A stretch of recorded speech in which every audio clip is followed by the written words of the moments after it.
Is Higgsfield worth it? So to answer that question, let's compare Higgsfield to Kie AI. Kie AI is an API platform, has access to many of the same models, with far less features than Higgsfield, but we'll get into that. So here's a price comparison to some of the image and video models. Kie AI comes in at roughly 2/3 the cost of Higgsfield's Ultra plan. But importantly, Kie AI is a pay-as-you-go plan, so you pay per generation. Higgsfield is a monthly plan, and if you don't use your credits that month, they're just gone. And the answer to if Higgsfield is worth it really is just, it depends. I think one unfair critique of Higgsfield is it's just an API wrapper, where you're paying just for the convenience to have access to all these models. But really, that's what Kie AI is. Higgsfield actually has a lot of unique and useful features. Things like Soul ID that makes it so that if you have an image of yourself or an avatar, it stays consistent across projects and scenes. It has different camera angles and shots so that you can really tailor and customize your images. And overall, just an excellent UI. And so I think the question you really need to be asking yourself is it worth it for you?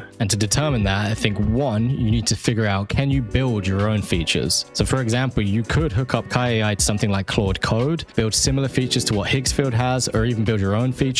But that would take a fair bit of skill, and it would be difficult to make it as consistent as something like Higgsfield. And that leads to the second question, is it worth the time and headache? There's plenty of people that use Higgsfield that could build their own kind of system. They just choose not to because it's not worth it for them. They'd rather just use the commoditized product that Higgsfield has, easy to use, has all these features, reliable, less of a headache, and the content that they're gaining from Higgsfield makes it worth the cost. But that's probably more so applicable to either big-time creators or people that make a large enough profit by using Higgsfield for their creative that they then sell to other clients.